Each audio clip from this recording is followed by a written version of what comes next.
Welcome to Just Energy Radio with your host, naturopath and medical intuitive, Dr. Rita Louise.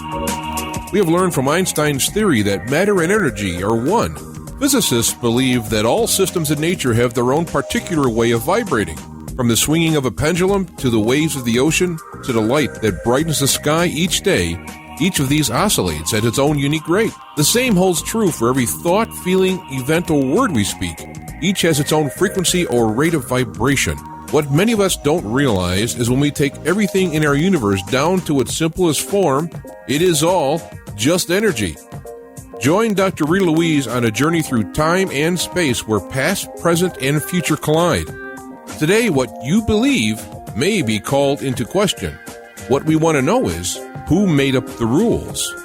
Be brave and step outside the box. We are about to turn our world upside down and venture into the unknown. Hold on. We are departing our own beliefs and entering alternative realms. Enjoy the possibilities.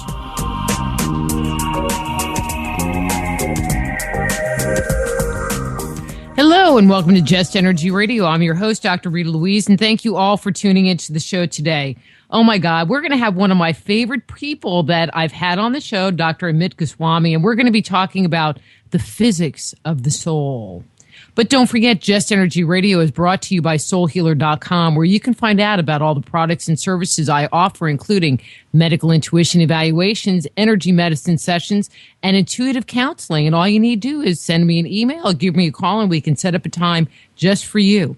It's also brought to you by the Institute of Applied Energetics. That's www.appliedenergeticsinstitute.com. But you can hear Just Energy Radio live every Thursday evening here on the Inception Radio Network from 8 to 10 p.m. Eastern Standard Time. And to do that, all you need to do is go to the Just Energy Radio webpage and click on the Listen Live button, the big blue button on the page. But while you're there, please sign up for our newsletter, and you can check out our almost 7 years of archives on the show. You can also catch our archives on YouTube on the Just Energy Radio YouTube channel. Or if you listen on your smartphone, you can always download the Inception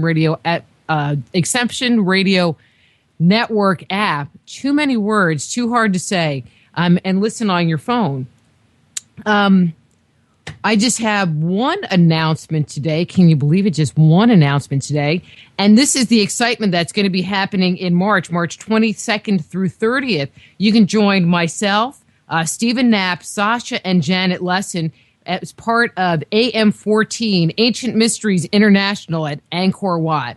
And we're going to be spending over a week there, exploring that site of Angkor Wat, going around to some of the other temples in the area of Cambodia. It is going to be so exciting. I mean, to me, Angkor Wat is just an enchanted city where there's all of this ancient stuff, but it just seems like the kind of place that you kind of want to go meditate and just be. And I think it's going to be, I don't know, a combination of learning and experiencing and growing all at the same time. So that's scheduled for March 25th or 20th through 30th. For more information, please do go to ancientmysteriesinternational.com. That's ancientmysteriesinternational.com. I know they're running a couple of specials right now. I think till November 25th, they're offering $300 of the ticket price. And if you look around for trips of comparable nature, it is the best value that you're going to find out there. And you get to hang out with me. And how cool is that? Anyway, let me tell you a little bit about tonight's guest, and we will get him on the air. Amit Goswami is the author of the highly successful textbook, Quantum Mechanics. His 2-volume textbook for non-scientists, The Physicist's View of Nature, traces the decline and rediscovery of the concept of God within science. Goswami has also written 8 popular books based on his research on quantum physics and consciousness. In his seminal book, The Self-Aware Universe, he solved the quantum measurement problem, elucidating the famous observer effect while paving the path to a new paradigm of science based on the primacy of consciousness. So the author of tonight's book, The Physics of the Soul, Dr. Amit Goswami. Hi, Amit. How are you? Hi, Rita. I'm good. I'm good. I am just Good so to be here. glad to talk you back into coming on the show. Well, I love coming on your show. You know that. I know, but I love having you on my show, so it's like a win-win situation. Yes, indeed. It's good energy flowing both ways. Mm-hmm. Mm-hmm. Anyway, so you've been on the show before. I'm new to this network, and so if people want to catch up on all the other great things that we've talked about and some of our joking around, please do go to the Just Energy Radio webpage because you've been on.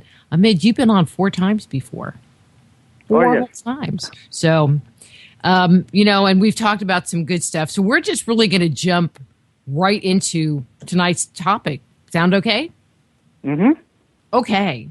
So there are many people that think that when we die, that you either, turn into ash in a pine box or that your soul will hopefully go to heaven. In your work, is that what you found or is that what you believe? Well, I never really believed that, nor I think that anybody in the right mind today should believe that we end as ashes or we end up in heaven in the way that Hollywood movies portray. I think those are both very, very simplistic pictures. Now, contrary-wise, quantum physics is giving us a very, very good scientific picture, which at least I claim, and you can read my book, Physics of the Soul, for detailed verification. I think in view of near-death experimental data, in view of the data on reincarnation, in view of the data on channeling, we can say without any hesitation that we survive, but not in that simplistic way. We survive and in a rather sophisticated, very useful to our psychology manner. The survival is very, very serious in terms of what we are, how we feel, how we are in the world, what we come here for, what our purpose in this life is, what is the meaning of this life is. All this depends on our being in touch with these ideas of survival and reincarnation. So it's an exciting topic. Well, and it's one that most people think is very airy-fairy and not something that there would be any kind of grounding in science. So I'm really glad that you brought this topic to the forefront, because you're a physicist, and if a physicist can believe in reincarnation, then maybe the rest of us can too.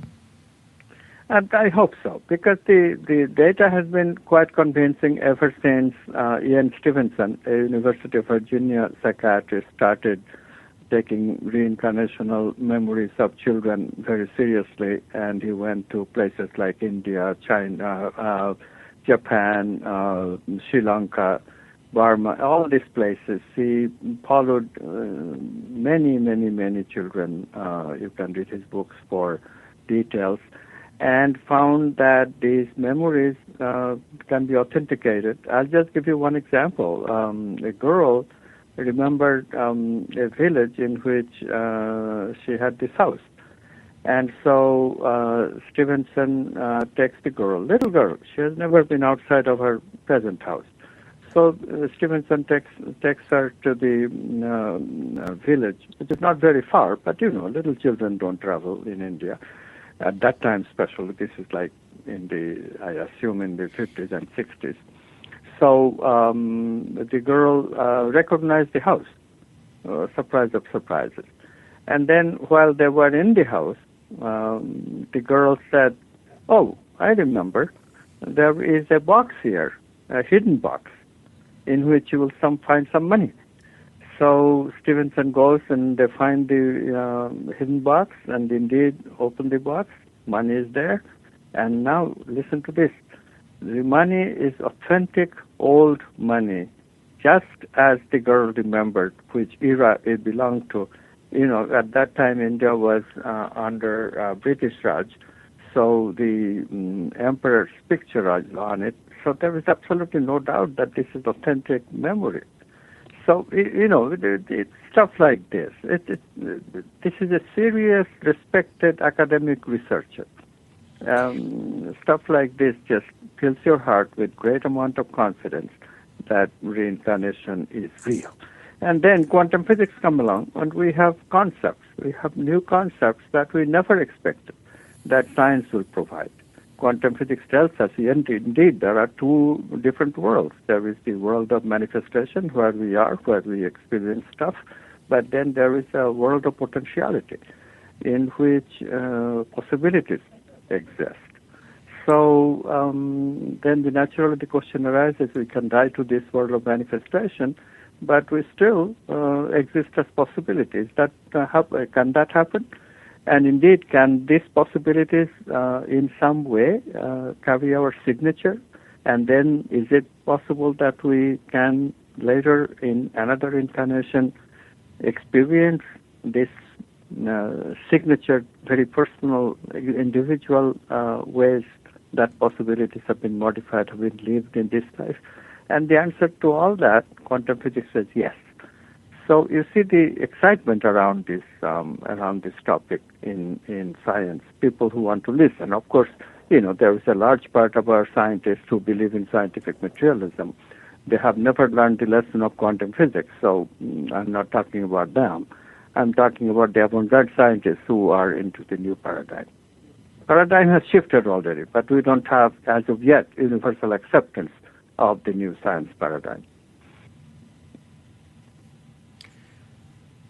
I mean, when they talk about potential, when I think about potential, I think about, something in a box, but we're really not talking about like a spring wound up, are we? I mean, can you kind of explain that concept of potential? Well, potentiality is a uniquely quantum concept. Quantum objects are possibilities, potentialities. This is what quantum physics says. Quantum mathematics uniquely, first time in scientific history, tells us that objects are not what we think they are, this concrete stuff, tables, chairs, and little things. They are not like that at all. They are actually possibilities. So how do the possibilities become actuality? This is a challenge for quantum physics to understand. And that to achieve that understanding, you have to introduce consciousness in quantum physics. There is no other way that we can understand how quantum possibilities ever become actualities that we experience. So this has given us a whole new science within the primacy of consciousness. Consciousness is basic. Everything that we experience exists as possibilities within this consciousness. You can call this world in which there is no separateness between consciousness and its possibilities as the perfect world of heaven. This is actually the world in which you can say consciousness resides. The olden name of consciousness, of course, in this context is God. Now that will upset a lot of scientists, this naming, but you don't need to call it God if you don't want to. So I don't want to offend any atheist who wants to stay atheist, which is fine. New concepts are new concepts, and it is really consciousness. You don't have to call it God at all. But it is this consciousness that chooses out of the possibilities that objects are, and the choice makes objects manifest. This is the basic idea of this new science. When you have this idea, what you have is exciting new concept of we having choice, we having creativity. We are not mechanical objects like Newton and Darwin thought. Instead, we are very much non-machine. We are creative. We can change. And not only that, we live incarnation after incarnation to change in such a way that it is conducive to the purposiveness of consciousness. Make sense? Makes sense. I mean, kind of. I'm still stuck on about that half-dead cat thing. So, I'm still back there, Amit. So one day I will be illuminated with the light of, on one level, I get it. And then on a different level, It No. puzzles you. Well, But it puzzles everybody. I just got a paper from a guy at a university in Victoria, British Columbia, where this fellow has put a variation of Schrodinger's cat paradox and seriously thinks that his solution is a solution. Because many people cannot handle the idea that consciousness is involved. They cannot even handle that there are two realms of reality. People still try to hold on to the idea that there is only space and time. Although quantum physics is talking about this potentiality wave, wave of potentiality, objects have complementary aspects, like they are wave of possibility and objects of experience. How can they be both? Well, that requires two domains of reality. These ideas have been around since people argued about them in the 20s, in the 30s, in the 40s. There are famous arguments between Einstein and Niels Bohr. Einstein didn't believe in this other domain of reality, but Niels Bohr held on to this idea of complementarity. And then finally, in 1982, a great scientist named Alain Aspect in Paris discovered what distinguishes between these two domains. The domain of potentiality, you can communicate without exchanging signal using that domain. But if you use signals in the domain of actuality, then you are stuck with the finite speed of signals. So here is a way of communicating directly that we have known since millennia. That telepathy, mental telepathy, has been known since millennia. And now it's scientific. It's based on an experimental data. Any laboratory scientist, any graduate student in physics, undergraduates in physics, senior year, they verify this experiment routinely in the physics lab. And still people don't believe that there is this domain. If there isn't this domain, how can non-locality take place? This is called non-locality, this signal-less communication. How can signal-less communication of any kind ever occur unless there is a different domain? Because Einstein proved long ago that in the manifest domain, the space-time domain, all signals must have the maximum speed of light. They can only travel with a finite speed limited to that maximum speed, the speed of light, which is not the case for this domain of potentiality. There, all communication is instantaneous, taking zero time, because everything is just one thing that we call consciousness and its possibility. Well, and the concept of non-locality, especially non-locality communication. I mean, I'm a psychic. I do energy work, long distance. You know what I mean? So to me, that's just a matter of fact. It's not even a question of science. It's just a matter of fact, like gravity. Exactly. And thanks to you and people like you, and many of our listeners are people like you who have this experience of non-locality. Therefore, they have no problem in understanding quantum physics. You see, I mean, except for the physics part. Well, the physics part is irrelevant for this discussion. I mean, that's the whole point, Rita, because see, the physics, leave the physics or the mathematics really, leave the mathematics to experts. We don't need mathematics to understand the essence of quantum physics. That's the whole point. That's the whole point. You can understand the essence, every bit of the essence of quantum physics without knowing the mathematics. In fact, mathematics confuses you. Although mathematics is essential to get the prediction and the predictive part, technological part of quantum physics, I don't deny that. But the mathematics only hinders you in terms of understanding the meaning of quantum physics. The reason for that is very simple, because people get the idea that if mathematics holds, then things must be continuous. If mathematics holds, then things must be local. These are the ideas that prevent people from trying to get a grasp of quantum physics, because quantum physics says, no, there is discontinuity as well as continuity. There is non-locality as well as locality. So the mathematics becomes a hindrance. If people cannot think that mathematics alone cannot explain the essence of quantum physics to us, we have to go how to understand the mathematics. You have to introduce ideas in order to understand the implication of the mathematics. Then only you get the essence of quantum physics. Mm-hmm.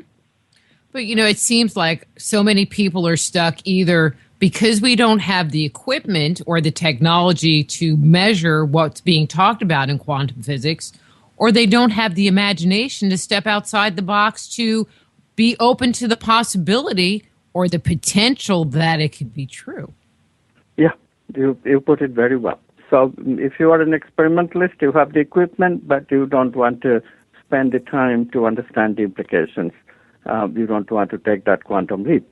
Whereas majority of people, of course, easily take the quantum leap and they understand quantum physics very well, but they are not fortunate enough to get into the laboratory and verify for themselves. So what we have to do is a sort of a middle path. What we do is that, okay, we read about the experiments from other people, and they're okay, because scientists have one good habit they have acquired over the ages, which is that they don't usually misrepresent their data. All scientists are very faithful. Most scientists, almost all scientists, are very faithful reproducer of data. You can trust them. So we can look at other scientists' data and trust them. This is the advantage that we develop a consensus. And the consensus is that quantum physics is a very accurate science. Every aspect of it is experimentally verifiable and has been verified many, many times over, like this non-locality that I mentioned, like the discontinuity that I mentioned. So these are quantum facts. To understand these quantum facts, we have to really take quantum leaps of imagination. That phrase quantum leap means a discontinuous transition in our way of thinking. Because we have not thought any time before quantum physics came along that things like quantum leaping, this discontinuous movement is even possible. Things like non-locality, signal-less communication is even possible to conceive within any kind of scientific framework. So this is very, very exciting time for everybody, scientists, non-scientists alike, because many of the things that we have conceived of before and some of the things that we have not conceived of is part of a package that we call quantum physics that is enabling us for the first time in human history to understand the tremendous scope of human being, how much potentiality we really have, and how little we have manifested so far. Well, we're talking about reincarnation. We've been talking about consciousness. And I'm going to shift, into a little bit different topic and talk about the transition about the transition. But when we transition, is part of what we learned is part of our consciousness or our personality. Does it go with us? Yeah, that's the whole message of quantum physics. During the course of our life, during the course of our development, ego development specifically, we pick up a lot of patterns of habit. Psychologists call it conditioning. Conditioning is fact. Initially, we start with all possibilities, but very quickly we have a way to respond to special stimuli, and so we respond to learned stimuli on the basis of our old memories, which is conditioning, a preferred sort of treatment of known stimuli. Everybody is familiar with it. Food comes, the dog salivates. That's the Pavlovian kind of conditioning. We have that kind of same characteristic, a little bit of variation, that's all. So conditioning. Quantum physics allows us to show how this conditioning occurs. It's an effect of the memory stored in the brain. So the quantum behavior that exists in principle in the beginning, when we have not experienced a particular stimulus, this quantum behavior becomes modified as soon as we have a memory of that stimulus and its response. And then subsequently, our response will always be more favorable to the previous response. That's what conditioning means. When you are fully conditioned, the probability of your response is fully established. It's fully predictable. But we exist in somewhere in between. No condition for a human being is deep enough to be 100%. Always less than 100%. So nobody has any excuse that I cannot make the change. Everybody in principle should be able to make a change because conditioning is never 100%. But nevertheless, conditioning deeply affects our behavior. And it is these conditioned habit patterns that can transmigrate from one life to the next life. This is the excitement. So what is a soul in quantum physics? We have a very definite model, mathematical model for what the soul is. It's something that really is a non-local memory. The memory is in the way that the quantum behavior was modified.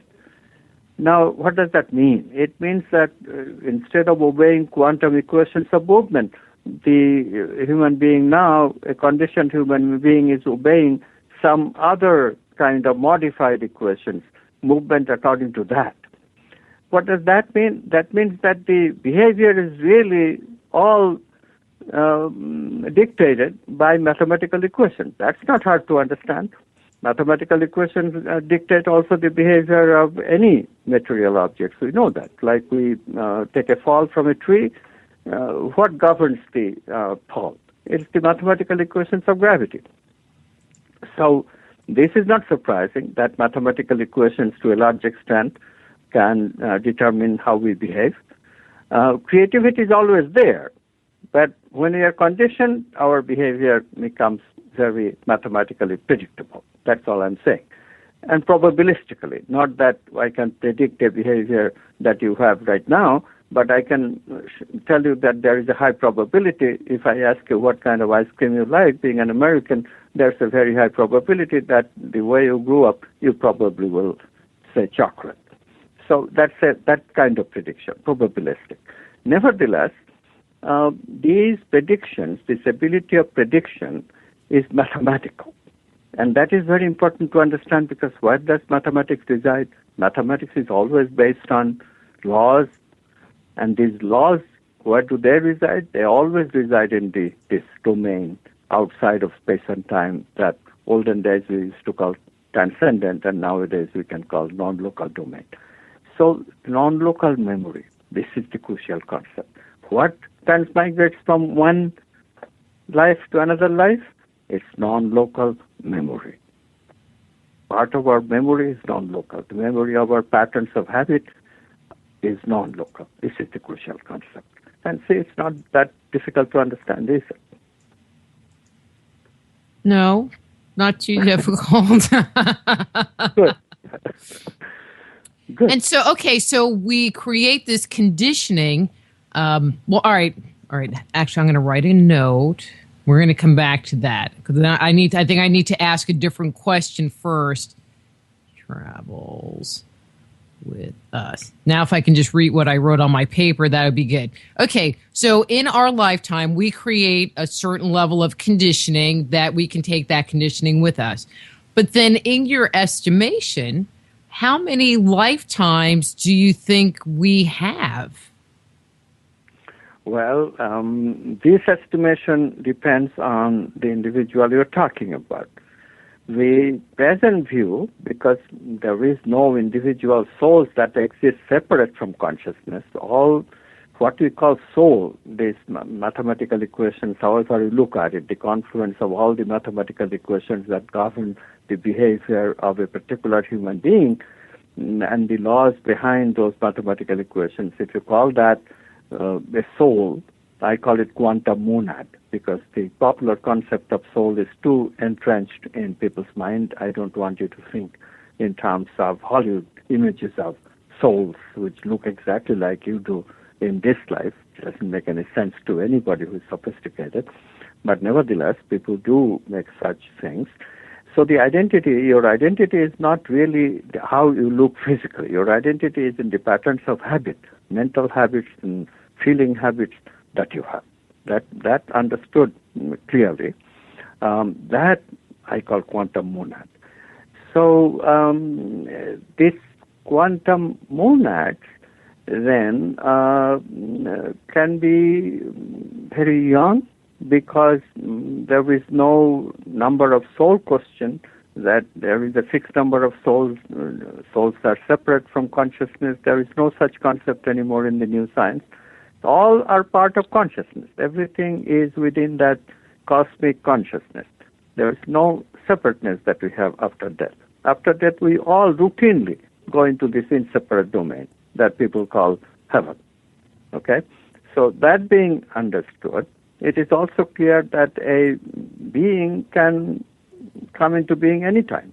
So we can have very new souls. We can also have very old souls who have been here for a very long time. Human history is quite old. It is probably can be more than 1 million years old. So our civilization itself, of course, we know only up to about maybe 12,000 years. Well, what about the animals that were on the planet? Don't they count too? Yeah, they count too, and they certainly have conditioned existences, and therefore they certainly have quantum monads. But if we work out the biological world, they're a little bit different, because these animals don't have much capacity of mental propensity. They don't have much mind, because their brains, even for mammals, the brains are just not big enough. And of course, if you are non-mammalian, brains are very, very limited. Like reptiles have brains, but very limited. And beyond reptile, if you have looked at a fish, you can hardly say that it has a brain. And beyond fish, of course, there is no brain at all. So the mind, mental, really exists only for the human being. So in that sense, because feelings, vital, cannot really give us a sense of individuality. So I believe, and as do the spiritual traditions, that animals have group souls. They have a species consciousness. That's about it. There is only awareness that, okay, I'm a dog, but that's it. As a dog, they have a sense of reincarnation, but there is no individuality enough to say that there is an individual dog is being reborn as another individual dog. But see, Amit, I thought I could have been like a T-Rex in a past life or something good.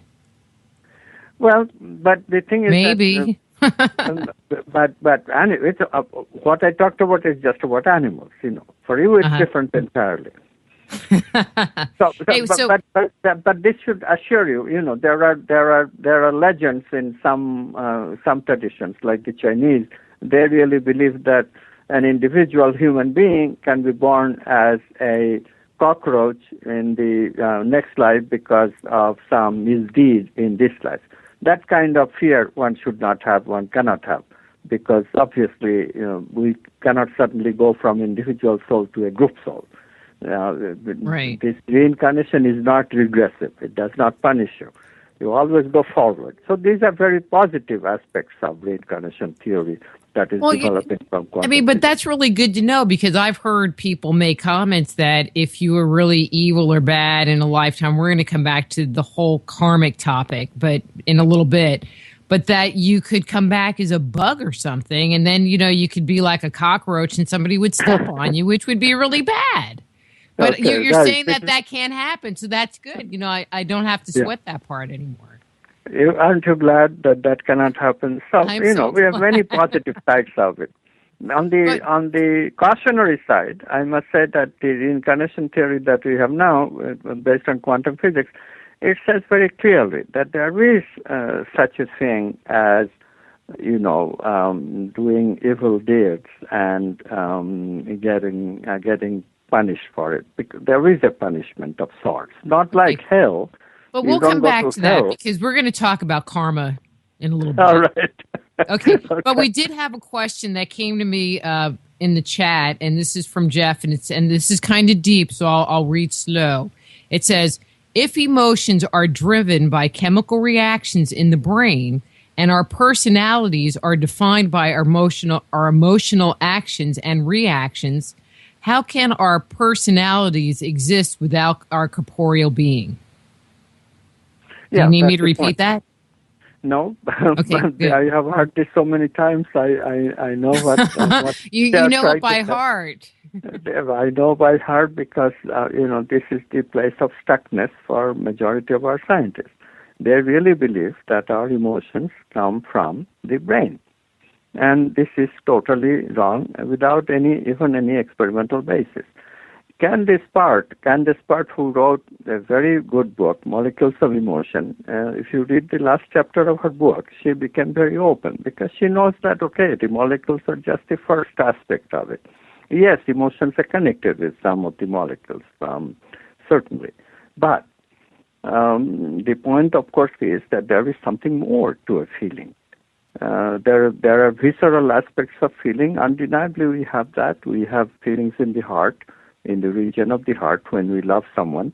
And that is why we respect the heart so much. If we are into loving, we know that the region of the heart in our body is involved in that process. Similarly, butterflies in the stomach, this kind of phrase, where do they come from? When we get fearful, when we get insecure, indeed we feel butterflies in the stomach. Whereas when we have some security, when we know for sure, we say we have a gut feeling. What do we mean by gut feeling? I have some assurance in my body. That's the gut feeling. When you have a creative experience, what do people have? Shiver in the spine. Why are you experiencing shiver in the spine? It's a very physical experience. So there must be something, not in the brain, there must be something in the physical body that is connected to these feelings. Physical body, like organs, in the heart place of the heart, which Easterners call heart chakra. In this place, there is the immune system, thymus gland, and that's where this organ of thymus gland is the place where we have the capacity of distinguishing between me and not me. But when I love you, that distinction goes away, and this is why we feel love, romantic love especially, in that region of the heart of the body.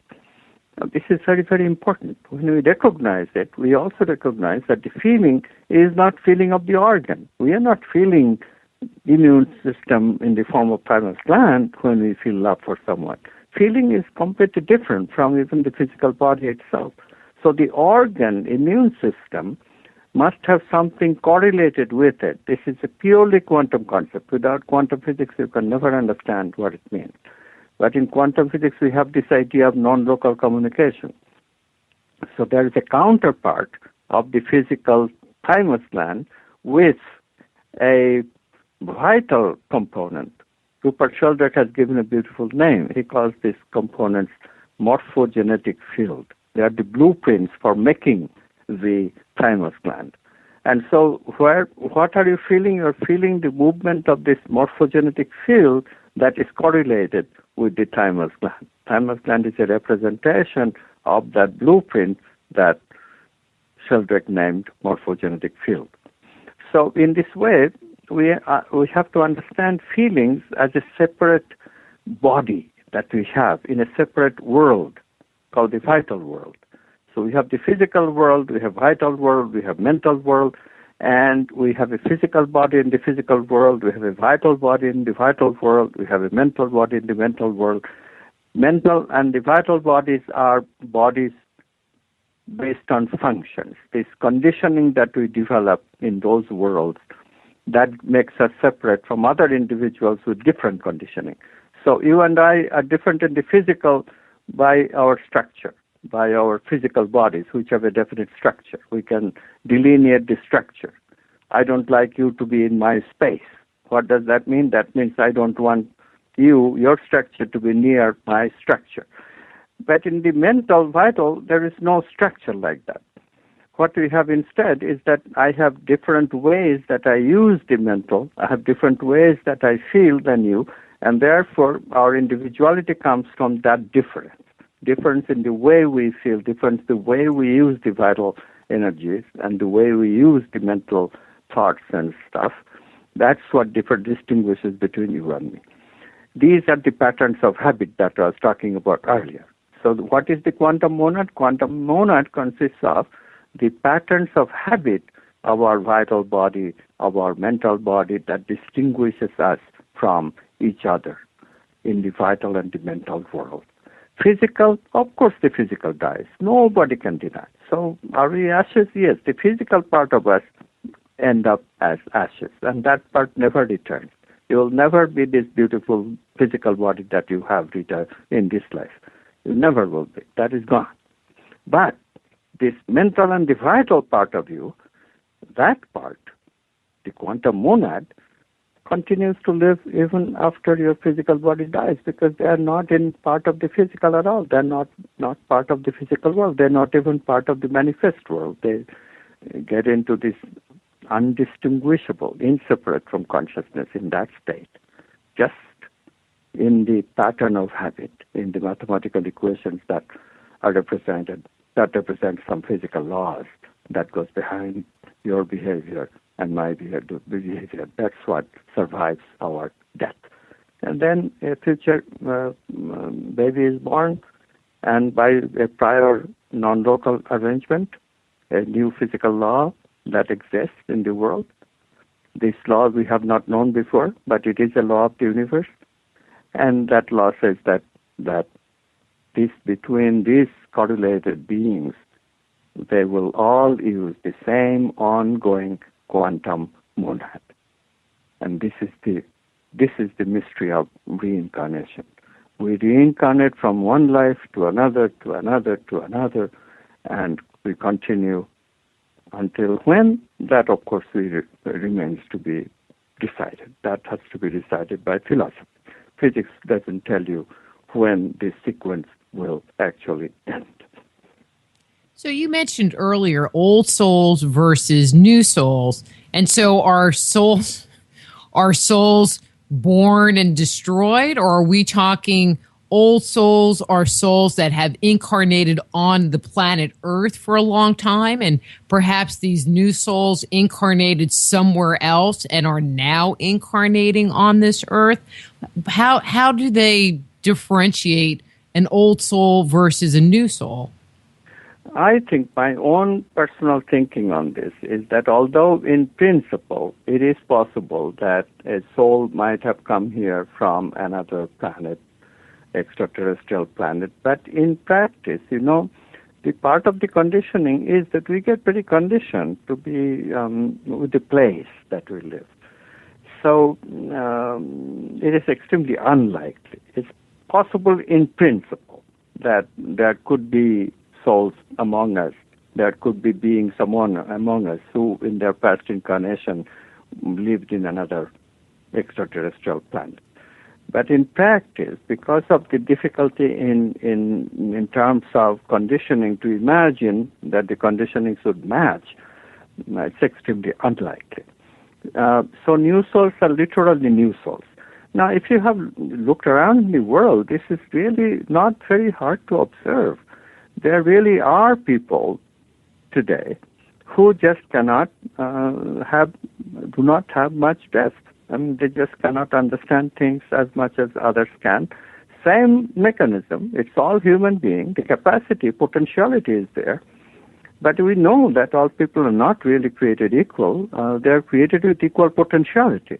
Quantum physics is correcting that statement. All people are created equal must be replaced in view of quantum physics by the statement, all people are created with equal potentiality. But how much of potentiality we can manifest depends very deeply on our past maturity. It takes a lot of maturity to get it, to be intelligent. This is why we find in the world, today's world especially, because in a democracy we want everybody to have, some semblance of equality. In fact, some people hate people who cannot make it on their own. But in the model that we are developing, we should become very aware that there are new souls among us for whom it is very difficult to learn. They are just not as fast, just not as learned, not as sophisticated. So their ways of living are going to be a little bit like children. And we have to accept that and make room for that. And this is why we should pay more attention to poverty. We should not think that poor people are as capable as others. So we should not. We should change some of our habits, the habits that we have developed, intolerance that we have developed about incapable people. They are not incapable because of their own fault. They are not incapable because they are lazy. They are incapable because they are inexperienced. They don't have past incarnations to borrow from, and therefore they are, relatively speaking, incapable compared to some of the old souls who have become wise. So they're like children. Now, do we treat children badly when we are adults? No, because we know that their turn will come. And this child may be even more smart when the child has a few incarnations under his or her belt, right? That's the right way of thinking. So we should be more kind to each other, more tolerant to people who cannot handle as much as we can. And that's the way to live. Well, it's interesting that you are open to the idea of souls incarnating from other planets. I do readings, and I have had clients, not a million of them, but, more than one or two, that when you talk to them, you can tell that they are a very new soul, but a very new soul to this planet. And when you interact with them, if you can pick up that that's what's going on, and I'll ask them, it's like, well, you really have a hard time connecting with people. It's like, yeah. And you feel just very socially awkward. And they're like, yeah. And you have this deep down feeling like you want to go home, like you don't belong here. And they're like, yeah. And usually, those individuals, it might be their first, second, maybe third incarnation on the planet, and they just don't know how to be human. I mean, I don't know any other way to say it. They don't know how to be human. Yeah, of course, there is the possibility. There certainly is a possibility. I don't deny that, but not very high probability. We don't meet too many people like that. But we meet new souls who are just cannot adapt to the sophisticated levels that we live today. That there are just quite a few of them. This is what I'm saying, that those people usually end up not being able to cope with the pace of today's life. And the reason is quite simple. The reason is that we expect too much from them. They're more like children. They have to become a little more sophisticated, and because they have the equipment to develop sophistication very fast, some of them can manage. If some of the basis is already there, if they have at least a few incarnations behind them, then they certainly can manage. But very new soul would have enormous difficulty in coping with today's world. Not with some of the basic stuff, not about love, not about the feelings. The basic stuff comes easier. But things that require sophistication, namely handling language, handling sophisticated jobs, handling science, handling mathematics, many people have enormous difficulty with it because they have not encountered these very sophisticated systems of thinking before. You see what I mean? As they say colloquially, they don't have the life experience. They don't have the lives experience, plural. Exactly. Exactly. But the stuff, general stuff comes easy. Love, beauty, justice, truth, goodness, these things we inherently intuit. And so the intuitions come to them as much as that comes to us. How sophisticated way that the intuitions will be used, that's where the difference is. So these people are simple, but are they incapable of loving? No, they are in fact more capable of loving sometimes, because we ignore love sometimes, having developed too much of a sophistication. We can hide our feelings. But these people, the simplistic people, they are actually, in terms of love, in terms of basic emotions, in terms of basic values, they often surprise you. Like if you go to a village in India, which I think is full of these new souls, you will often be surprised how wonderful these people are in terms of the basic good stuff of life. They will surprise you with their hospitality, with their simplicity, with their capacity of loving you, accepting you, seeing the beauty in you and all this, and which you wonder, you don't have that capacity. You have lost it, in fact, because you live in a highly sophisticated civilization. Okay, so I'm looking at the clock. We have 10 minutes till we go to break, so I'm going to throw out the karma question because, it kind of goes in line with this concept of coming back and consciousness. So we're often hear, about the concept of karma, but what is it and how does it affect us? And I hope you can wrap that all up in 10 minutes or else we'll come back to it on the other side of the break. Oh, yeah. We already have touched upon it. You remember the idea of quantum monad, this conditioning. So in the quantum way of looking at things, karma, by the way, in the colloquial way of karma, how we interpret karma, depends on the context you are using it. There are two contexts in which the word karma is used. One context is the same context that I will talk about and which quantum physics gives us. This is the condition pattern. The condition pattern is called karma. In Buddhism, it's called samskara, another Sanskrit word, but means the same thing. It's the pattern of habit that you have brought in this life from your past lives. This is one interpretation. The other interpretation of karma is kind of tit for tat, kind of Newton's third law, if you know what I mean. Every action has an opposite reaction. So if you have wronged somebody in this life, this interpretation of karma says, you have to pay for that wrongdoing in the next life, and the other person will take revenge, kind of thing. You, as you shall sow, so shall you reap, that kind of thing. So that's a different aspect of, different meaning of karma. Quantum physics does not obviously give the second meaning. It obviously, the most straightforward in quantum interpretation of karma is this pattern of habit. More appropriately, Sanskrit word samskara is the descriptive of the quantum situation with karma. But on the other hand, there is this non-local correlation, so it is possible to explain the other connotation of karma also using quantum physics. You might become so correlated in this life with another person. It could be deep love relationship, So people often ask me, is there a concept of soulmate in this quantum way of looking at things? And the answer is that yes. If you become correlated with another particular pattern, another particular confluence of karma, that you keep on doing this correlation over and over a certain amount of time, in other words, over several reincarnations, then it is possible that you will have this karmic relationship in the second sense, that you have with this particular person certain ways that you relate. There is a resemblance to tit for tat kind of thing.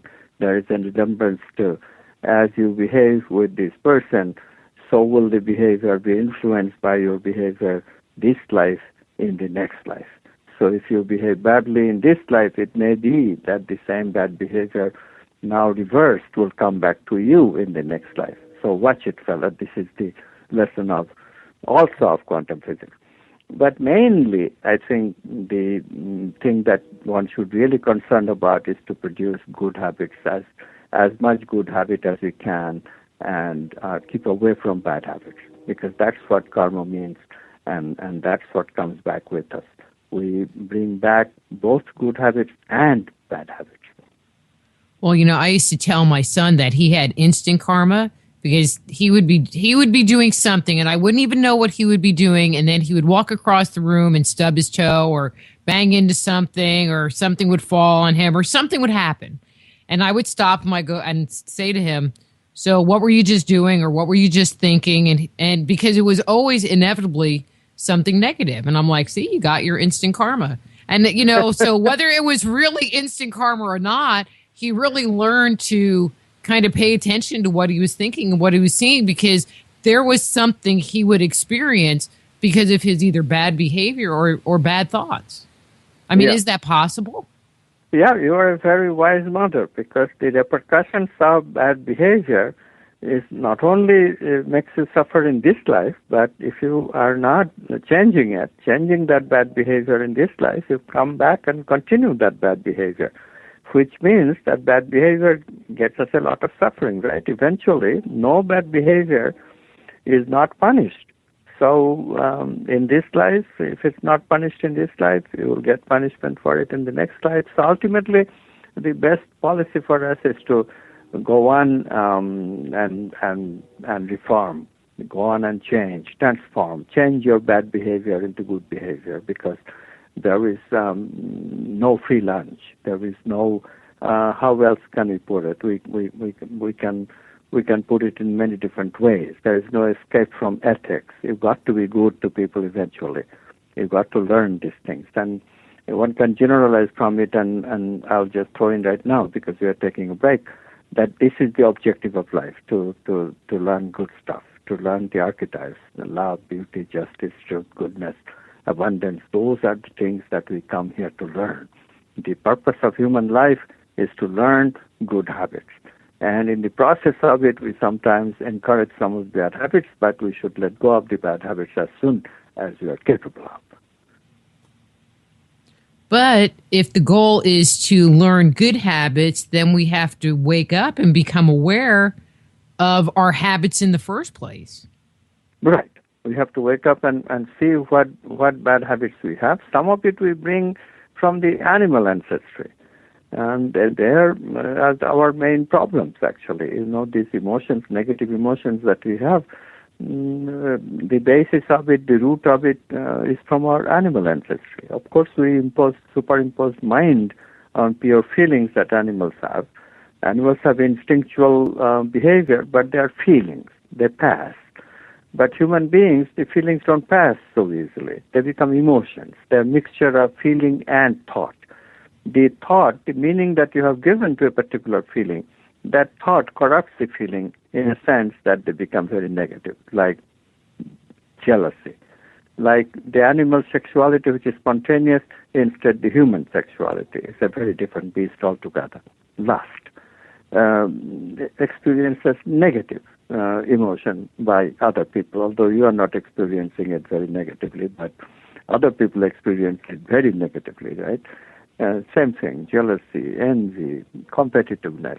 You don't particularly see, of course, jealousy and envy, you can yourself see that it gives you a negative feeling. But with some of them, competitiveness, for example, you don't see your own competitiveness. It gives the negativity into others. But nevertheless, however it is, they're negative. So these negatives we somehow have to deal with. Otherwise, we can never succeed into developing positive way of looking at life. If we are always very negative, we live in a very limited way. Our happiness becomes very limited because we are always suffering from these negative feelings. So in order to have positivity, a happy life, a fulfilled life, a satisfied life, we need to develop positive emotions. And this is why the emphasis on making good habits. Right.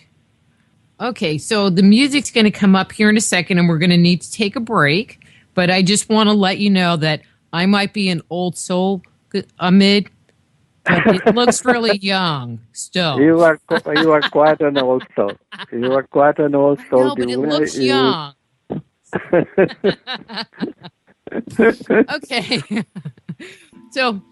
Okay. So the music's starting to roll, and I'm Dr. Rita Louise. We're here talking to Amit Goswami about his book, The Physics of the Soul. His website is www.amitgoswami.org. That is .org, and we'll be back with Amit after these words from our sponsors.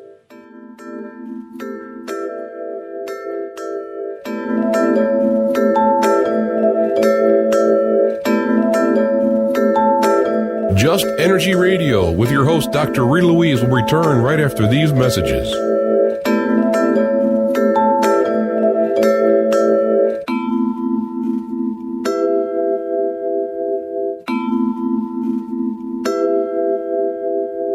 You're listening to IRN, the Inception Radio Network, Chicago, Illinois.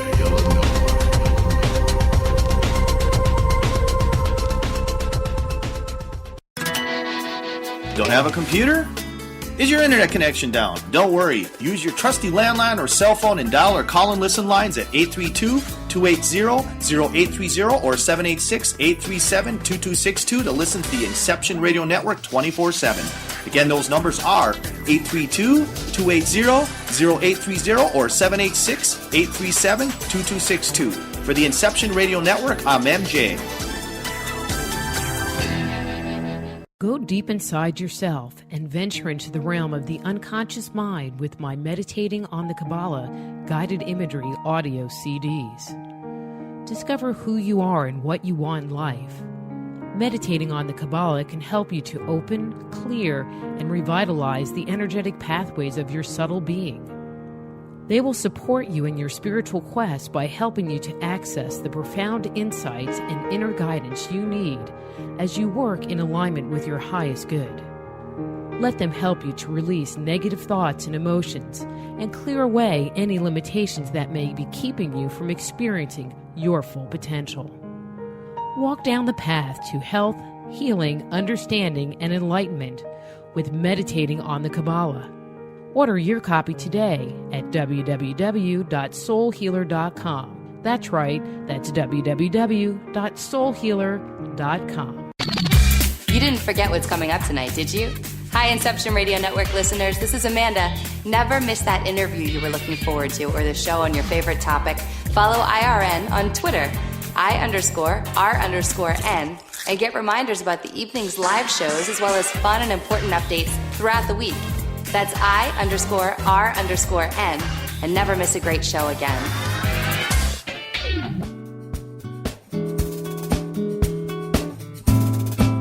Hi, Bob Tarmac for MJsHealthyWay.com. Are you into vitamins, nutrition, meal replacements, health shakes, keeping your body in good shape, your internal engine going? Boy, do I have a perfect place for you. MJsHealthyWay.com. They offer the best service and products, and they'll tell you anything you need to know about any product they have to offer. I get all my vitamins, meal replacements, shakes from MJsHealthyWay.com. That's spelled MJsHealthyWay.com. There's so much more at the website. Go check it out. MJsHealthyWay.com.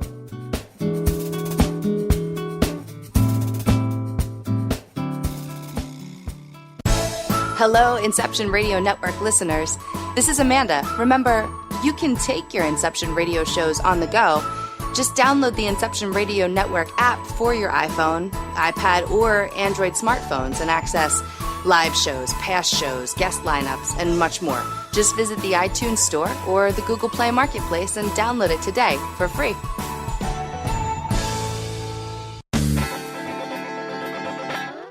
Move past the crossroads in your life and discover alternative solutions to your deepest concerns at soulhealer.com. So whether it's a physical problem, an emotional issue, a question about work, or troubles in your relationships, naturopath and medical intuitive Dr. Rita Louise can help you. Bring peace, harmony, and health back into your life. Schedule a session today. Visit soulhealer.com right away and live the life you've been dreaming of. Hello, Inception Radio Network listeners. Would you like your favorite show to be played live on air? Well, now the choice is in your hands with IRN's Live Request Portal, an easy way to request your favorite show with a simple click. IRN's Live Request Portal now gives you exclusive access to all the shows. How easy is it? Simply type a show name or a guest name, click request, and even write a dedication message.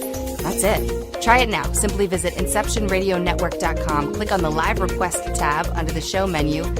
Playing your favorite show is just a mouse click away. Who were the gods of antiquity? They've been described as the forces of nature, levels of consciousness, and aspects of our psyche. Stories that depict their incredible weapons, their flying machines, and their amazing adventures are characterized as being the product of our ancestors' fanciful imaginations.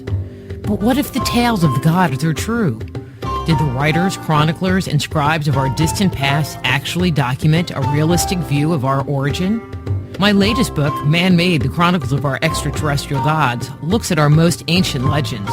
Learn of the torrid romances, elaborate plots, violent scandals, and conspiracies that played out in antiquity. Find out the role the gods played in the life and culture we have today. If you want to find out the truth of who we are and where we come from, order your copy of Man-Made today. For more information, go to www.manmadethechronicles.com. That's www.manmadethechronicles.com.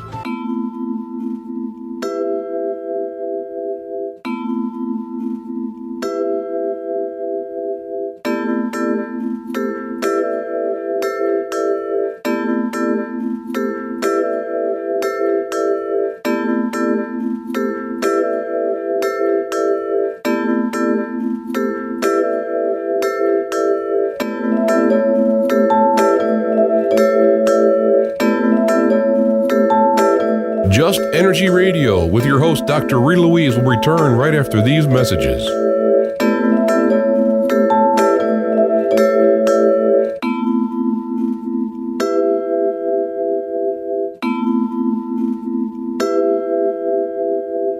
Hello and welcome back to Just Energy Radio. I'm your host, Dr. Rita Louise, and thank you all for staying tuned to the second hour of the show. We're here talking to Amit Goswami about the physics of the soul. But don't forget, you can listen to Just Energy Radio live every Thursday evening from 8 to 10 p.m. Eastern Standard Time. Or you can hear it on our archives on Just Energy Radio. That's www.justenergyradio.com or on the Just Energy Radio YouTube page. But this show is brought to you by soulhealer.com and the Institute of Applied Energetics, where you too can learn to become a medical intuitive counselor, or certified energy medicine practitioner. That's www.appliedenergeticsinstitute.com. So Amit, where I want to go now, since we've taken the break, I'm going to shift gears on us a little bit. And I wanted to talk about the book, The Tibetan Book of the Dead. Well, actually, I want to start somewhere else. You know, we're talking about life and death and life again, but how do ghosts fit into this whole thing? I mean, do they fit into this whole thing? Well, you know, I do ghost hunting. I've written a book about ghosts and, you know, but when you think of dead people, you know, people think of ghosts. So, because, what do you think? Do they fit into this whole equation? Yeah, well, ghosts are kind of impossible to fit in the way that people talk about it. But of course, suppose we are sort of channeling. The channeling is a close phenomenon, and the channeling is a very, very good explanation in the new science. Because channeling, what channelers channel is not a being like, you know, popular imagination, but what channelers channel is the character, the habit pattern of this entity, quantum monad, that we are talking about. So what is the evidence for channel? If you look at the scientific evidence, which is now researched by quite a few groups, among them a group led by Stan Krippner. I was associated a little bit with that particular research. We researched Ramtha, the quite a famous or notorious, depending on your point of view. The channeler's name is J.Z. Knight. She is quite well known in channeling circles, and also well known because she channels this this character that she calls Ramtha, who lived 35,000 years ago. Very romantic story, and Ramtha is quite a guru to many people. But in the data, what we find is that what changes when she channels, or this is true of other channeling also. I have been associated with some research in Brazil. I'll talk about that in a sec. But coming back to Ramtha, I did study J.Z. Knight a few times. And according to these experimental data that people took, psychophysiological data, they examined J.Z. Knight's psychophysiological situation when she is channeling and when she is not channeling. This research was done in the 1990s, quite old by now. And what they found is that the psychophysiological indicators, 8 of them, 8 of them. It's very important to recognize the breadth with which this scientist studied the subject. And what can you expect? I mean, Stan Krippner, very, very famous name in experimental investigation of paranormal phenomena. So their conclusion was that the 8 psychophysiological indicators, all of them have a very different range when she channels and versus when she doesn't channel, leaving no doubt that there is something special that is going on that she is normally not capable of doing. In my own research, of course, I was not talking about physical indicators. I was more researching the psychological indicators.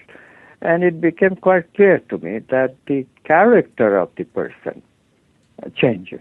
When Jay-Z is Ramtha, then the character becomes much more expansive, much more poetic, much more capable of broad philosophical discussions, whereas the Jay-Z that I came to know is a person with, ordinary human aspects, nothing that unusual in terms of having a character of a woman who wants affluent life, who wants things from life in that sense, and who has a little bit of competitiveness and all that stuff. So, but this is still inconclusive, of course. But then the Brazilians, one Brazilian, Gilda Moura, her name, and another American, Norman Don, they did a study of a Brazilian channeler who channeled an entity called Dr. Fritz. This was also very famous in 1980s and 1990s. During that time, they did their research.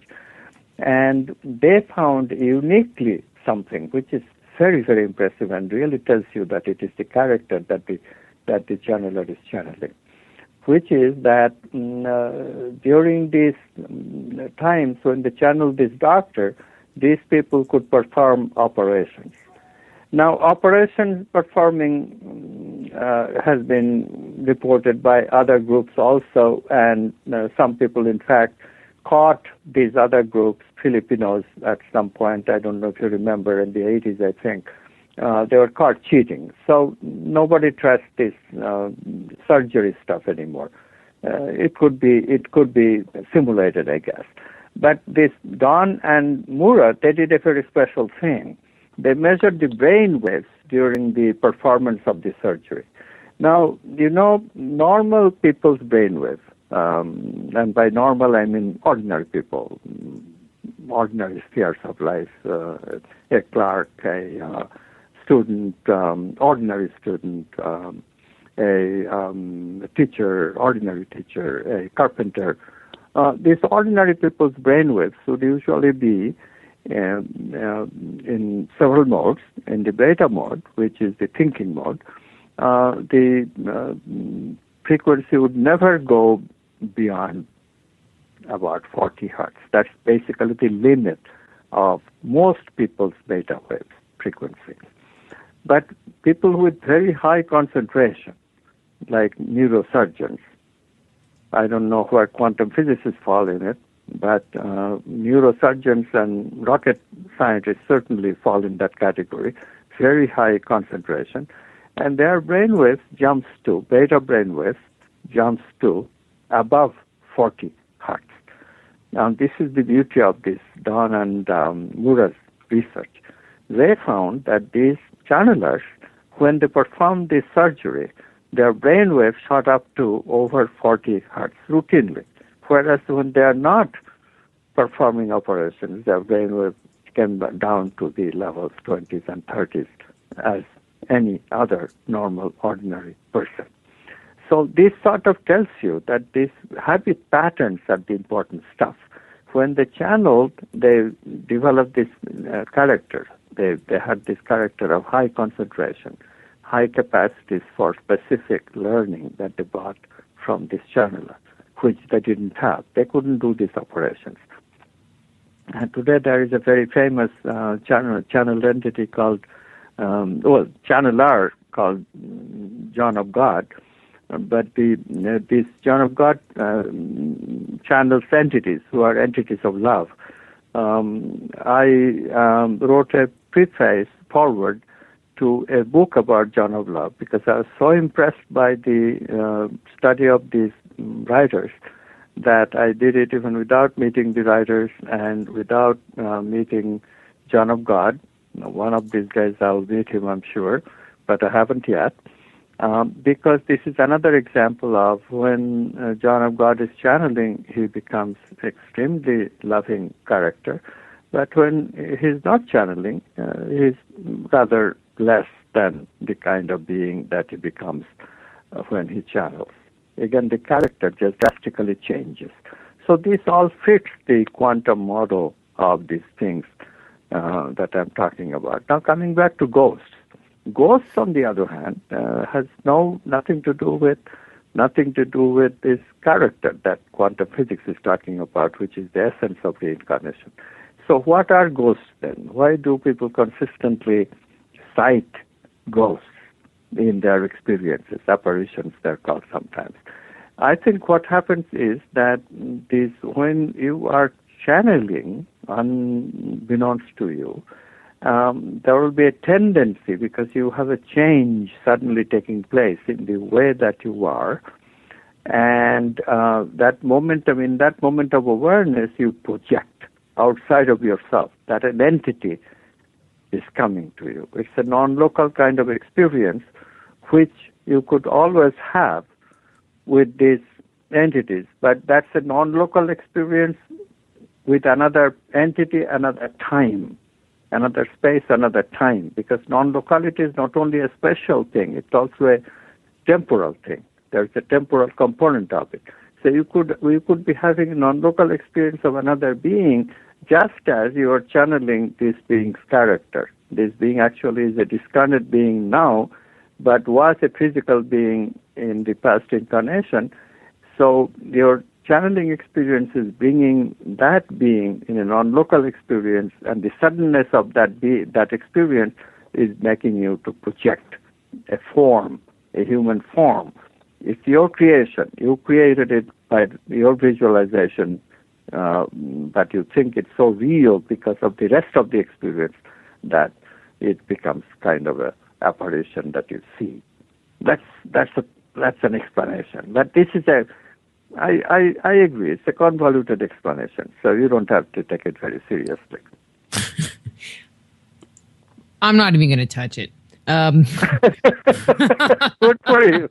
Good for you. Okay, but the reason I kind of throw ghosts into this whole thing is because in your book you talk about the Tibetan Book of the Dead, and I've read it, and I love that book, and I tell my ghost hunter friends that they need to read it because to me, and I think you have a different interpretation, but I'll share mine and then you can share yours, is that, a lot of it really talks about, talking to the person as they're going through the death process. And then, when they pass, talking to their spirit as they make the transition, and my research into ghosts and why people believe in ghosts is all about because they don't transition properly and they don't, go to the light or, do what they're supposed to do. And so they end up hanging around. And so in reading that, it just made me feel like this is what you need to do to help that individual go to the light, or go to that appropriate place that they can go to heaven so that they can reincarnate,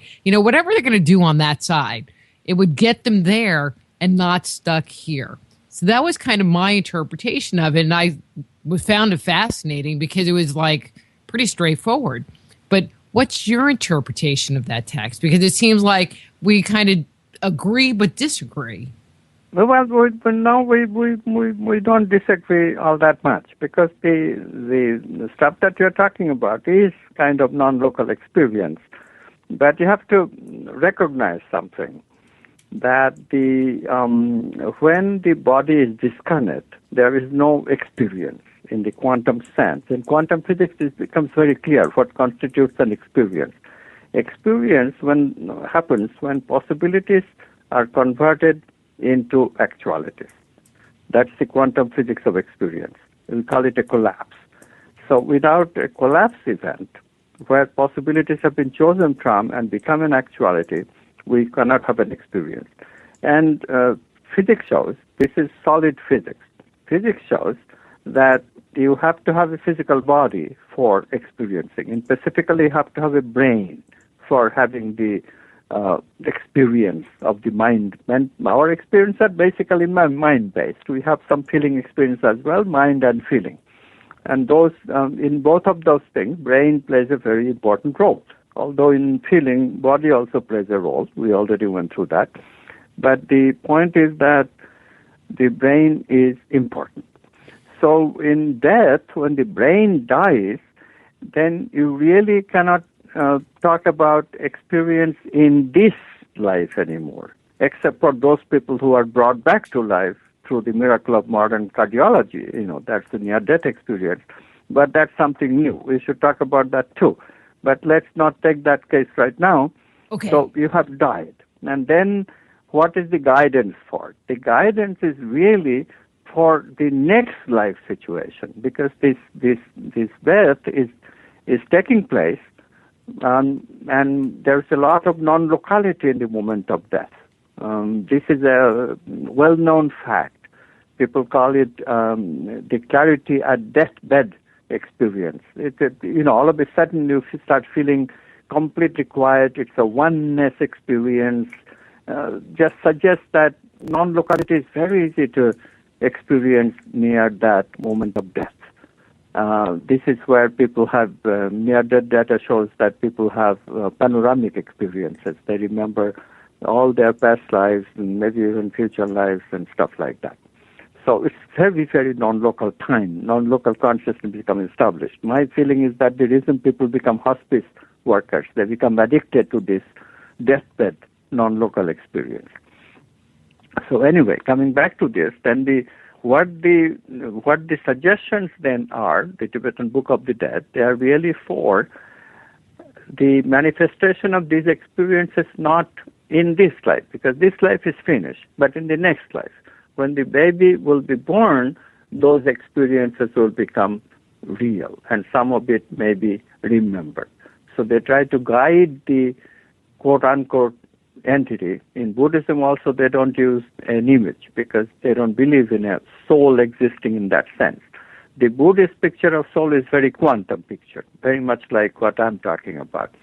But whatever there is, you can call it an entity because it is a confluence of pattern. And any confluence of patterns we can call an entity. So this entity, which I'll call quantum monad, is we are giving it certain suggestions. And how much reality do these suggestions have? They have actually quite a bit of reality when you look at the theory. The theory says indeed that in the first bardo, the first passageway, if you are dying in a very aware fashion, in this life you have lived an exemplary life and you have discovered much about love, beauty, justice, truth, these archetypes of life, purpose of life, you have satisfied it, then indeed your awareness is so developed that you have the capacity of full awareness, full identity with consciousness. If you arrive at that kind of non-local experience that others are feeling, you yourself are quite aware of it, then your job is finished. You are not going to go to this bardo after that. This bardo, the bardo at death, the clear light bardo, is called bardo number 4, the death itself, the opportunity of seeing the clear light. Then the next bardo is bardo number 5. Here you already have a little bit loss of that completely vivid awareness of what everything is about, complete, existence as Holy Spirit, as Christians would say, or Hindus would say, existence as Samadhi. All subject-object split tends to go away. Just complete radiance, complete identity with consciousness itself. So that is now a little dim. So it's called the 5th bardo of dim light, not clear light anymore, dim light. What does that signify? That signifies also a kind of a very wonderful existence. This is where Buddhism has the concept of bodhisattva. you come back. Life after life, you come back. But you stay at the threshold of clear light. You never take the escape in clear light. You stay in the threshold. So these are the quantum monads who have completed their job. But they are still available. The monad is available for other beings to be identified with it. So in that sense, they can reincarnate in principle. But they are available. They are available for all of us. The great masters like Jesus, Buddha, they probably are all in this state of that bodhisattva, always available to us. This is why there are so many followers of this great being. We get something from following them because they're literally available to us. It's not like we are following just an idea. It's more than an idea. It's a pattern of habit that we can get in moments of great exaltation. That kind of experience is available for every follower of Jesus, every follower of Buddha, every follower of any of these great masters of spirituality. So this is the fifth bardo. And then after the fifth bardo, you are about to enter the sixth bardo, and this is where most people are. We incarnate, and then the instructions are, if we incarnate properly, then of course we will be able to choose suitable family, we'll be able to choose suitable sex that we need for accomplishing the kind of accomplishment agenda that we bring. We choose our character to some extent. The evidence is suggesting strongly this is a very important part of the new research. There is evidence that we don't bring all of our habit patterns from the past, all of our karma from the past. Karma, it can be called poker karma. This is the language of David Kleins, who is the reincarnation researcher, say, past life therapist, who have coined this poker karma, this idea. We play poker with our patterns of habit. We don't bring all of the cards to play. We bring only a selected number of cards, a selected number of characters. That will be necessary to fulfill a selected agenda of learning. This selected agenda of learning has been known in Hinduism for millennia. This is called Dharma, D-H-A-R-M-A, very important word for Eastern psychology, Dharma. What does Dharma mean? Dharma means the stuff that makes you happy in this life when you follow it. Joseph Campbell knew about Dharma when he said, follow your bliss. He himself found his bliss early on, namely mythology, and he followed it, and he was a very, very happy person. Whoever has heard him, which I had the good fortune of doing it quite a few times, knew that how happy he was when he talked about his dharmic investigations of mythology. So that's what I mean. I have myself, I can tell you, I have found my dharma, this to integrate science and spirituality, to integrate different things where other people cannot see integration, to see that there is possibility of integration. That's my dharma. I find great satisfaction in finding it. Right now I'm trying to integrate these Democrats and the Republicans. You know, how can we overcome this polarization? I think that's right up there with the half-dead cat, you know. Just put them all in the box and we'll never know. But with quantum thinking, you can do it. That's what I'm saying. Right. I mean, it seems almost impossible. Can John Bernard really talk to Barack Obama? I think they can, if they understood what is causing the difference, if they understood the nature of their polarization. So anyway, that's my dharma. And every one of us being such dharma. And when you begin to satisfy your dharma, you feel very satisfied with your life. Today, there is so much depression because people are not satisfied. Lack of satisfaction makes us depressed. So it is very imperative that people get the lesson of reincarnation and make some effort of what was their learning agenda.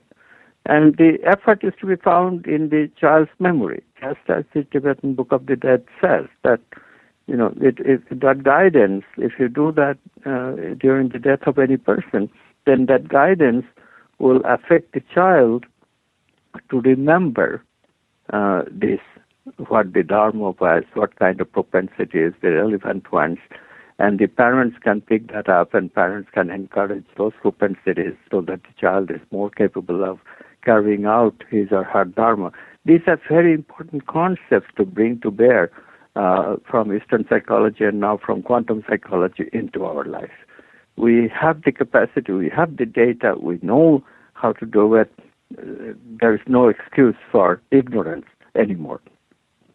But, but it seems like parents are becoming, or not all parents, but a lot that I interact with, through my work or whatever, that are becoming more aware and accepting of, a child might be an old soul that they're dealing with, that their child might be open psychically or be sensitive to energy. So I think in a percentage of the population, concepts like this aren't so hush-hush and taboo, which, I wish, that it was like this, 50 years ago or 70 years ago, where there was so much more permission to talk about this kind of stuff.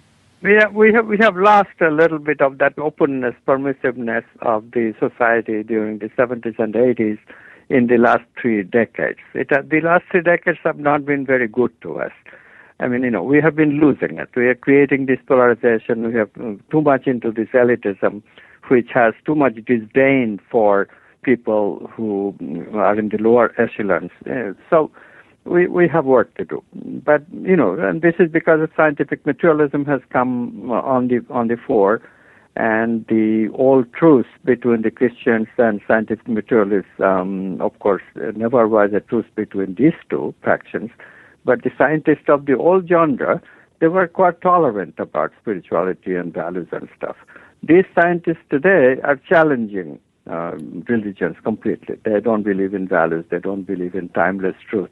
They don't believe in the validity of science itself, not recognizing that if you don't recognize truth as a timeless value, then science itself loses its credibility. Because if science is not exploration of truth, then what is science about?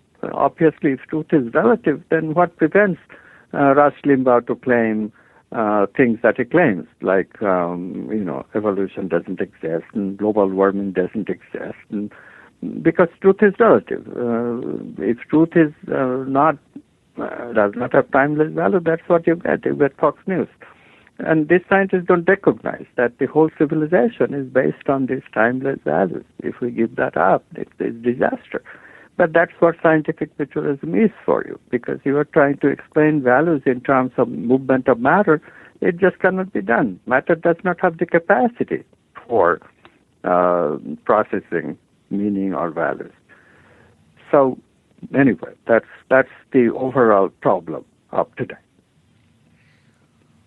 Well, but by people having information like this, maybe will help them move forward.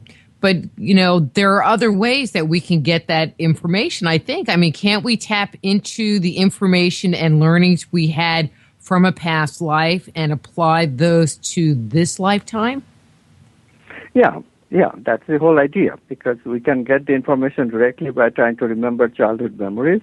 We can go to Stan Grof and his to go to special processes like holotropic breathing. It's a deep breathing technique which will take you to the moment of birth and beyond, and you start remembering past life patterns. You start remembering your dharma, that kind of thing. So there are ways to access this. But first of all, you have to have enough faith in the new science. We really quite urgently need a change of the worldview to come, so that people can get to know what is going on, what is possible. That it's not, the world doesn't end with scientific materialism. We are not meaningless machines trying to find our way through pleasure and pain, and that's about it, with life meaningless and valueless. Life is not like that. Human life has a value. Now, that part of what our ancients thought is completely correct. Quantum physics is validating it. And I think, one of the things that I recognize, and I think some other people recognize, or they just are shocked when they kind of think of that concept is based on my personality and the things that come very natural to me. You know, even though I haven't done a whole lot of past life regression or whatever, I know I have had to have multiple past lives or very significant past lives in the healing arts. You know, now, if you ask me what a tarot card means, even though I have spent hours and hours and hours trying to remember tarot cards, it won't happen. But somebody can make a weird off-chance comment about an herb or a healing modality, or just kind of give me a general overview of, well, you know, you do this and this and this, and I'm able to access it, you know, 3 years later, just by this chance comment, like I had studied it for years. I mean, it's just really weird how there are certain things that are part of us, you know, like that's what happens to me. And I'm sure there are different things that happen to you and other things that happen to other people that are just very natural and that you don't even know where it's coming from. Exactly. And this is the part of the karma that we are talking about. That learned patterns that have been with you for a very long time. They belong to you. They're sort of part of you, your character, your personality. And you know, it just you cannot be any different anymore. So, yeah, this is the kind of validation of reincarnational theory that we can find in our own life. And then doubts disappear. But of course, you know, we should also talk about the most effective kind of data that already exists. Look, this thing that I was talking about, karma is habit patterns. You know, the biggest experimental data of that is neurophysiological. In the 50s, 60s, there was a scientist, neurophysiologist named Carl Lashley. This Carl Lashley wanted to find the place in the brain where our learning patterns are memorized. All right, you're not going to say the spiritual part, right? Because then you're going to make me laugh again. No. Okay, good. I'm just checking. So this Lashley started doing experiments with rats. He taught the rat how to travel a Y maze. On one end of the Y, he had cheese. In the other end, he had electric shock. So naturally, the rat started choosing the cheese and became conditioned with that very quickly. And then he started chopping off the rat's brain. Don't be shocked. In those days, this was quite allowed. Animal cruelty was not thought of in those days at all. So Lashley was able to do his experiments. So he started chopping off 5% of the rat's brain in different rats, different parts, and see if the rat can still do it. If the memory engram is gone through the chopping off, then that shouldn't be able to do it, right? That's the wisdom. So 5% gone, all rats find the cheese with no difficulty at all. So the conditioning is intact. Then he started chopping off 10%. Nothing doing. 20%. Still, the rat does it quite easily. Then 50%. Now the rat is close to dying.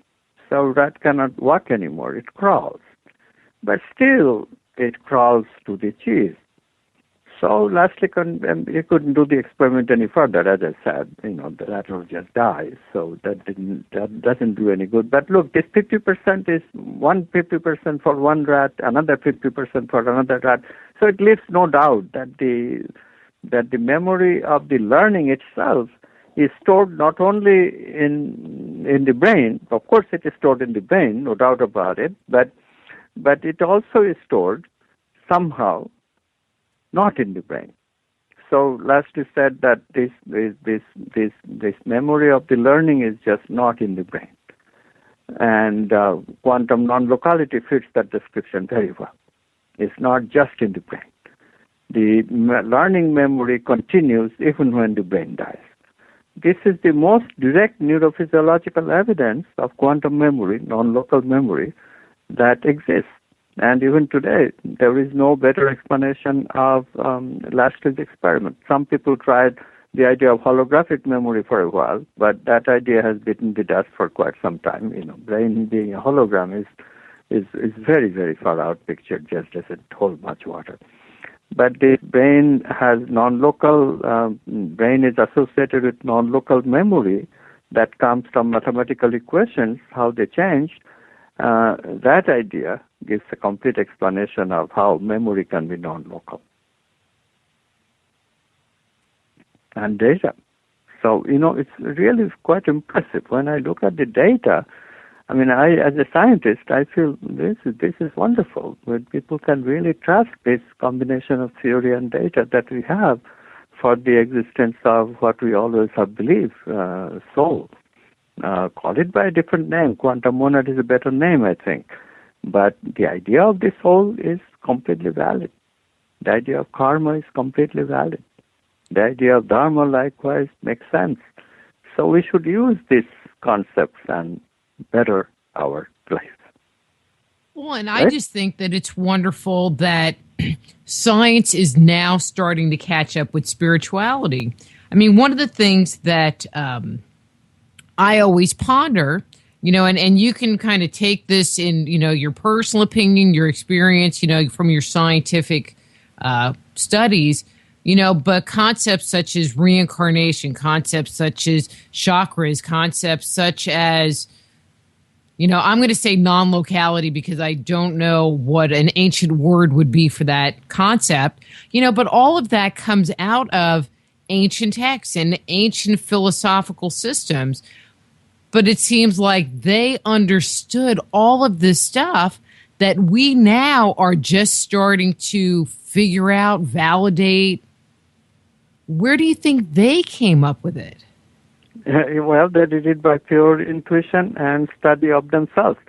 In other words, they didn't have physical instruments, okay? So they could not study matter very well. So the material science was not developed. But they instead developed a science based on consciousness. So all spirituality, not religion per se. Religions develop certain prejudices because they want to they want to follow a particular pathway, and therefore they develop some prejudices. But the spiritual traditions are based on really science of consciousness. These people, Jesus, Buddha, some of the names, famous names, they did not establish their religion. It became religion later.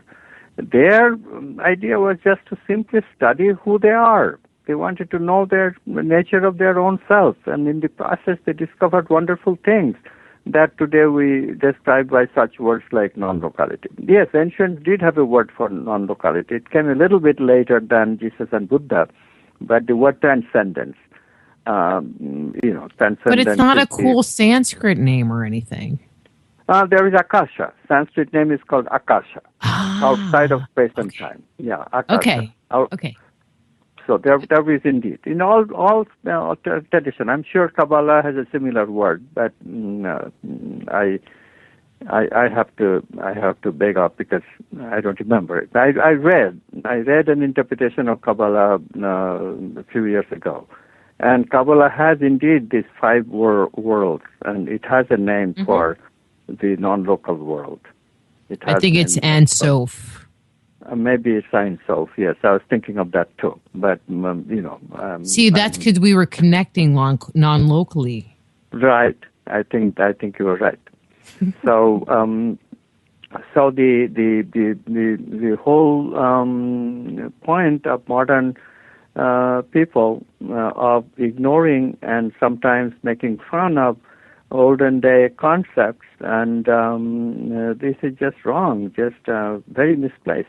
I'll tell you a funny story. I mean, it occurred to me to be very funny, and I never thought that I would end up talking on radio, supporting a Fox News personality. But Bill O'Reilly, who actually is quite a civilized person, although he's Fox News, and therefore he does the usual Fox News routines too, misrepresenting science and stuff. That they cannot help it. I mean, that's the nature of Fox News. But anyway, this O'Reilly has written some very successful books. They're called names like Killing Jesus, Killing Kennedy, this kind of name, and very popular, like first in New York bestseller list, New York Times bestseller list. So you can imagine how successful he is as a writer. So he was on this talk show by a liberal pundit, And the liberal interviewer asked him, where did you get this idea of naming, like, I don't remember, it's killing Lincoln or killing Kennedy or killing Jesus, one of these books. Where did you get this idea of such a name? And he says, I heard it from Holy Spirit. And this guy, of course, was very amused and, of course, denigrated stuff a little. And later, I heard it on Stephen Colbert or Jon Stewart, one of those people's shows. And again, no offense to Colbert, I like him, or to Jon Stewart, I like him too.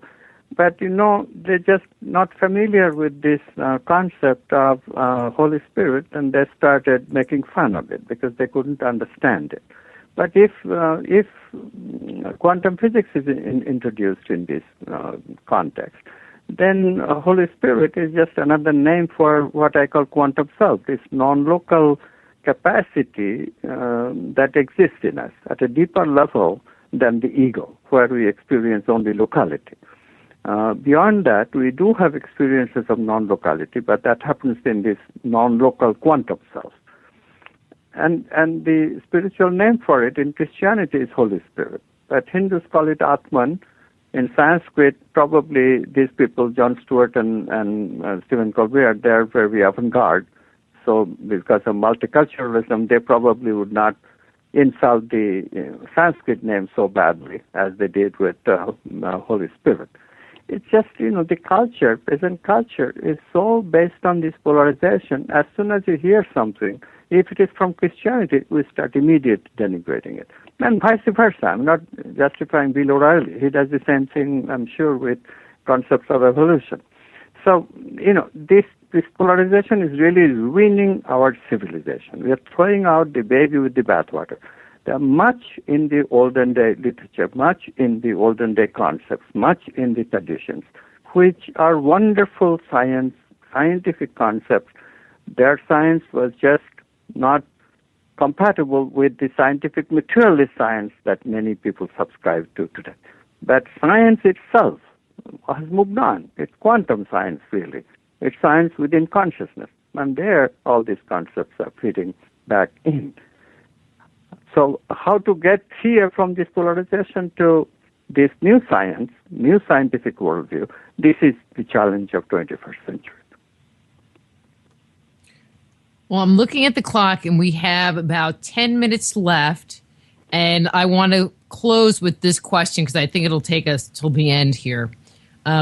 If we're all destined to come back, then why bother doing anything in this life? I mean, what's the purpose of it in the first place?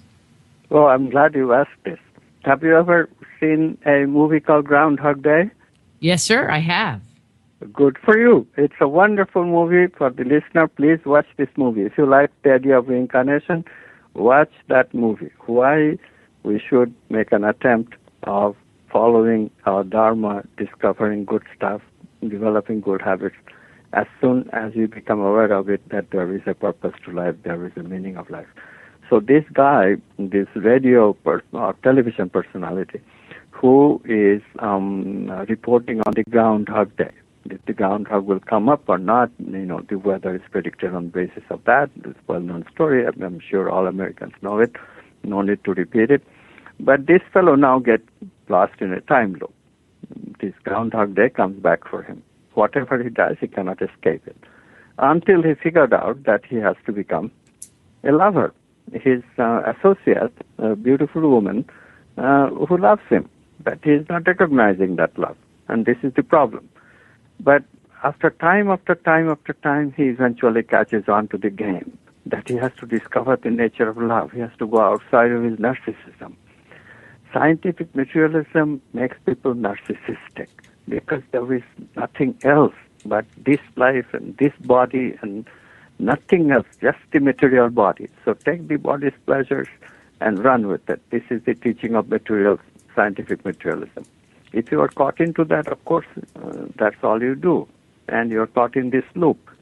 But you don't have to get caught in this time loop. You don't have to come back and suffer again and again and again and again. Okay, there is pleasure, sure, but they're not guaranteed. There is also pain. Don't ignore the pain. The pain is quite real, and you do suffer. Don't ignore it. You do suffer. Notice it, that you suffer. You suffer a lot. And the more materialist you become, the more atheistic you become, the more pleasure-oriented you become, the more the pain, the more the pain. There's no question about it. You feel, if anything, boredom and loneliness. Like, nobody can escape these things. So we learn, therefore, and so we learn good habits, so we investigate the archetypes. Love, beauty, justice, truth, goodness, wholeness. These are the things of life that makes life worthwhile. We knew that even 50 years ago.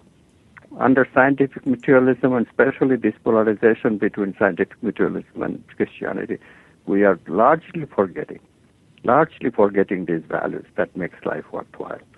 It is true that negative emotions are built into our brain, and so scientists are not wrong when they say that we are too much into competitiveness, too much into negativity, and that is our nature. Yes, there is a tendency, but we also hear the intuition, which says constantly, which reminds us constantly of this other existence values. That's our potentiality. Quantum physics says to investigate and fulfill this potentiality is the goal of the human life. And so, how do you do it? We are doing it through incarnation after incarnation. It is valuable to make good habit patterns so that we can study these archetypes and study them with success. Because only when that success comes, there will be a day when suffering will disappear. Just as in the movie Groundhog Day, there was a day when the fellow woke up and his girlfriend is sleeping right beside him, and he looked at her with love. And that day, the Groundhog Day did not repeat. Just as that, we similarly, there is an end to this reincarnational pattern, which Hinduism calls moksha, which means liberation. We get liberated from this birth, death, reincarnation pattern. And there is an end to suffering. This is what ultimately spiritual traditions are all about. They all talk about this is the day where we go to heaven. We become identified with God. We're talking about clear light. This is what is recognized in the Tibetan Book of the Dead as seeing the clear light. And we all have the potentiality to do it eventually. You know, I had Susan Shumsky on the show talking about, I think her book was Ascension, you know, and it was like, okay, so if I do all of these things, will that happen like this time? But it doesn't seem like it, you know, I mean, it makes you wonder how clear and how pure you have to be in order to take that next step and get off the wheel of life and death. You know, in my mind, I just think of, you know, the little Indian mystic guru people, you know, like maybe they're closer. But for, I think, anybody in the Western world, it seems like it's probably not something that's ever going to be achievable, at least from our passing from this incarnation into another one.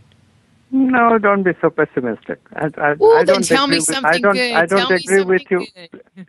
I have met people in the West who are very radiant, very radiant. I met a guy named Franklin Merrill Wolf when he was 97 years old, and this fellow was so radiant. I was a very unhappy person during that time.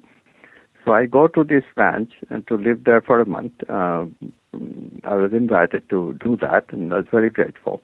But I knew I was very unhappy. My wife came to that ashram with me, and we were fighting. Even in the car that we drove by, we were fighting, and in that condition. So I arrived there. I stay a few days, and I start hearing about this, you know, everybody shuts up when I'm in the room, but otherwise a little bit of talk here and there about this delightful quantum physicist. So I become very surprised. Who is this delightful quantum physicist? I'm also a quantum physicist, but I don't consider myself delightful, so it must be another guy. So one day I just blurted out, who is this you're talking about, this delightful quantum physicist? I would like to meet him too. And everybody just laughed and laughed and laughed until I figured out, well, they are talking about me. And I really looked at myself, my inside, my internal experience state at that time, and I find that, yeah, I have changed. I have become delightful. And this guy's proximity was doing it. People then explained to me that there is a phenomenon called induction, which routinely happens in the presence of this guy, Franklin Merrill Wolff. Great philosopher, great mystic, and in Westerner, an American who lived in 6,000 feet on the Sierras in a small town called Lone Pine. So, it's not East and West. Well, of course, in the West, people are more oriented towards pleasure and that pleasure-pain syndrome. That is true. But in America especially, creativity is valued very highly. This is one thing I found in America that other cultures don't have right now. In India, they could use some of the spiritual, people could use some of this creativity. It's a lack of creativity that gives you the highest levels of spirituality. Not how learned you are, not what tradition you come from, not what lifestyle you live, but it's creativity. It's all creativity. I've written a book which is coming out this March called Quantum Creativity. Think quantum, be creative. I hope people get the message of creativity today. This is, I was talking about 21st century challenges. One challenge is worldview, and the second challenge is to wake up to the creative potential. We can do it, and we can do it better in the West today, because the Easterners, in comparison, don't have much creativity in those cultures anymore for a variety of reasons. I'm not blaming them. The reasons are overwhelming, economy being one of them. But in the West, we have satisfied our material needs to such an extent, as Abraham Maslow foresaw decades ago, that we are ready to move on to now explore meaning, explore values. And we got to start doing it. And how do we explore meaning? With creativity. How do we explore values? Creativity. It's not learning from other people. We cannot do these things that way. We have to be creative. And creativity is the key to spirituality also. Amit, I'm looking at the time, and it means we have to go. So any of your books, can they get them on Amazon? Where's the best place to send them? Well, Amazon, Barnes & Noble, the little New Age bookstores that many towns still have. I know in Portland, Oregon, New Renaissance, in many other places, like East-West bookstores, there in Seattle, in Mountain View, in lots of places. Pilgrim's Way, that little bookstore in Carmel, California. There are many bookstores, small bookstores that still exist, and they're surviving. Although, Borders went out of business, and Barnes & Noble is not doing too well. So Amazon probably is the best place if you are looking for a quick something. But if you like browsing and find one of these New Age bookstores, you will find my books there too. Perfect. Thank you so much for coming on. And now that I know that you have another book coming on, I'll have to put you down on my paper and get you back on after that one comes out, and we can have another visit. See, I know a way to get invitation. Am I not clever? That's right. Tricky. Well, you have a wonderful night, and I look forward to talking to you next time. Thank you, Rita. All right. Good night. That's Amit Goswami. His webpage is amitgoswami.org. The book we talked about was The Physics of the Soul, but all of his books are wonderful. So please do go and check them out and purchase a copy. And then next week, we're going to be speaking with Stanton Friedman about UFOs disclosure and the White House. And in the second hour with Christopher O'Brien about the cattle mutilation controversy. And so until next week, I'm Just Energy Radio. This is Rita Louise. Be blessed.